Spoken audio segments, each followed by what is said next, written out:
Hello friends, welcome to Bharati's kitchen. ఈ రోజు వీడియోలో అమ్మమ్మల కాలం నాటి సొరకాయ బెజ్జాల పులుసు లేదా ఆనపకాయ తూట్ల పులుసుని ఎలా తయారు చేసుకోవాలో చూపించబోతున్నాను. ఇలా ఒకసారి ట్రై చేసి చూడండి. ఫ్రీక్వెంట్ గా చేసుకుంటూ ఉంటారు. చేపల పులుసుకి ఏమాత్రం తీసిపోని విధంగా ఉంటుంది. సొలేట్ చేయకుండా ఎంతో టేస్టీగా ఉండే ఈ ఆనపకాయ తూట్ల పులుసు రెసిపీని ఎలా తయారు చేసుకోవాలో చూద్దాము. ఫస్ట్ ఈ రెసిపీ కోసం మసాలాని తయారు చేసుకుందాము. మసాలా కోసం ఒక పాన్ లో 1/2 టీ స్పూన్ మెంతులు, పులుసుల్లో మెంతులు వేసుకున్నట్లయితే టేస్ట్ బాగుంటుంది. 1 ఇంచ్ దాల్చిన చెక్క ముక్క, 4 లవంగాలు, నెక్స్ట్ 1 టీ స్పూన్ వరకు పచ్చిశనగపప్పు, నెక్స్ట్ 1 టీ స్పూన్ వరకు రైస్ ని వేసుకుని, నెక్స్ట్ 1.5 టీ స్పూన్ వరకు జీలకర్ర, అలానే 1 టేబుల్ స్పూన్ వరకు ధనియాలని కూడా వేసుకుని లో ఫ్లేమ్ లోనే కంటిన్యూస్ గా మిక్స్ చేస్తూ ఫ్రై చేసుకోవాలి. ఇందులో పచ్చిశనగపప్పు అలానే రైస్ అనేది ఆప్షనల్ అండి. మీకు పులుసు చిక్కగా కావాలి అంటేనే వేసుకోవచ్చు, లేదంటే ఈ పచ్చిశనగపప్పు అలానే రైస్ ని స్కిప్ చేసేసి మిగతా వాటిని ఫ్రై చేసుకోవాలి. ఇవి దోరగా ఫ్రై అయిన తర్వాత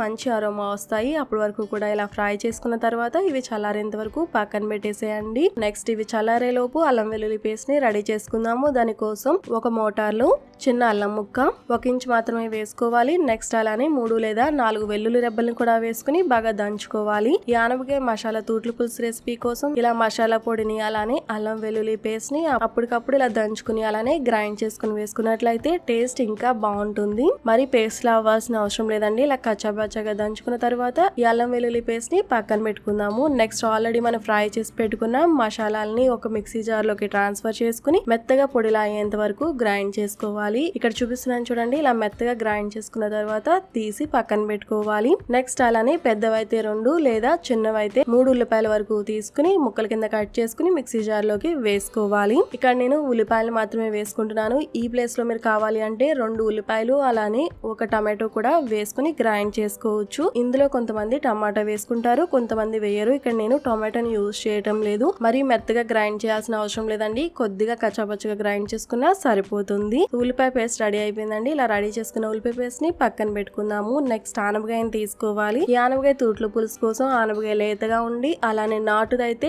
టేస్ట్ చాలా బాగుంటుంది. ఇక్కడ నేను ఒక మీడియం సైజ్ ఆనపకాయని తీసుకున్నాను. ఆనపకాయ లేదా సొరకాయ ఏదైనా వాడుకోవచ్చు. నెక్స్ట్ ఇక్కడ నేను ఈ రెసిపీ కోసం సగం వరకు ఆనపకాయని మాత్రమే యూజ్ చేస్తున్నాను. అదే మీరు చిన్న ఆనపకాయని తీసుకున్నట్లయితే మొత్తాన్ని కూడా వేసుకోవచ్చు. నెక్స్ట్ ఈ ఆనపకాయ పైన 1 టీ స్పూన్ వరకు ఉప్పును వేసుకుని కొద్దిగా నీళ్ళని చిలకరించుకుని ఇలా బాగా వాష్ చేసుకోవాలి. ఇలా స్క్రబ్ చేసుకున్నట్లయితే పైన పెస్టిసైడ్స్ ఏమైనా ఉన్నట్లయితే నీట్ గా క్లీన్ అయిపోతాయి. సో ఇలా ఉప్పుతో బాగా రబ్ చేసుకున్న తర్వాత బాగా కడిగి తీసుకోవాలి. ఇలా కడిగిన తర్వాత ఇక్కడ మీకు చూపిస్తున్నాను చూడండి. ఇలా ఫోర్క్ తో గానీ లేదా ఏదైనా టూత్ పిక్ తో గానీ ఇక్కడ చూపిస్తున్న విధంగా ఇలా నాట్లు పెట్టుకోవాలి. ఇలా నాట్లు పెట్టుకున్నట్లయితే ఆనపకాయ లోపలికి మసాలా అంతా కూడా వెళ్ళి ఆనపకాయ ముక్క కూడా చాలా టేస్టీగా ఉంటుంది. ఎక్కడ గ్యాప్స్ అనేవి లేకుండా ఇలా నాట్లు పెట్టుకున్న తర్వాత నెక్స్ట్ ఈ ఆనపకాయని కట్ చేసుకోవాలి. ఇక్కడ చూపిస్తున్న విధంగా కట్ చేసుకోవాల్సి ఉంటుంది. ఏమైనా గింజలు ఉంటే తీసేసుకున్న తర్వాత ఇలా ముక్కల కింద కట్ చేసుకోవాలి. ఈ పులుసు కోసం మరీ చిన్నగా ఆనపకాయ ముక్కల్ని కట్ చేయాల్సిన అవసరం లేదండి. కొంచెం మీడియం సైజ్ నుంచి పెద్ద సైజ్ కట్ చేసుకున్నా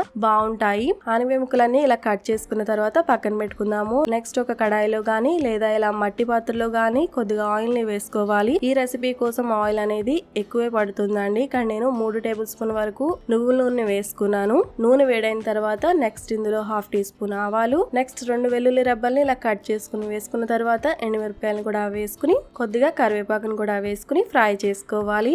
ఈ పులుసుని మట్టి పాత్రలో చేసుకున్నట్లయితే టేస్ట్ చాలా చాలా బాగుంటుంది. ఈ తాలింపు బాగా ఫ్రై అయిన తర్వాత ఆల్రెడీ దంచి పెట్టుకున్న అల్లం వెల్లుల్లి పేస్ట్ ని వేసుకుని ఫ్రై చేసుకోవాలి. అల్లం వెల్లుల్లి పేస్ట్ ని పచ్చివాసన పోయేంత వరకు బాగా ఫ్రై చేసుకున్న తర్వాత నెక్స్ట్ ఇందులో ఉల్లిపాయ పేస్ట్ ని కూడా వేసుకుని ఫ్రై చేసుకోవాలి. ఈ ఆనియన్ పేస్ట్ ఫ్రై అవడానికి కొద్దిగా టైం పడుతుంది. నిదానంగా ఇలా కంటిన్యూస్ గా మిక్స్ చేస్తూ ఫ్రై చేసుకున్న తర్వాత నెక్స్ట్ ఇందులో 1/2 టీ స్పూన్ పసుపు అలానే రుచికి సరిపడా ఉప్పును కూడా వేసుకుని ఫ్రై చేసుకోవాలి. ఆయిల్ సెపరేట్ అయ్యి పచ్చివాసన పోయేంత వరకు ఇలా ఫ్రై చేసుకున్న తర్వాత నెక్స్ట్ ఇందులో ఆల్రెడీ కట్ చేసి పెట్టుకున్న ఆనపకాయ ముక్కల్ని కూడా వేసుకుని ఫ్రై చేసుకోవాలి. ఈ ఆనపకాయ ముక్కల్ని కూడా కనీసం 10 నిమిషాల పాటు ఫ్రై చేసుకోవాల్సి ఉంటుంది. అప్పుడప్పుడు ఇలా కలుపుకుంటూ మీడియం ఫ్లేమ్ లో ఫ్రై చేసుకోవాలి. ఈ ఆనపకాయ ముక్కలు బాగా ఫ్రై అయిన తర్వాత నెక్స్ట్ ఇందులో 2 టీ స్పూన్ల వరకు కారాన్ని వేసుకోవాలి. ఇందులో నేను పచ్చిమిర్చిని వేసుకోలేదండి. ఇందులో మీరు కావాలి అంటే కారంతో పాటు 2 లేదా 3 పచ్చిమిర్చిని కూడా వేసుకోవచ్చు. కలర్ కోసం నేను మొత్తాన్ని కూడా కారాన్ని వేసుకున్నాను.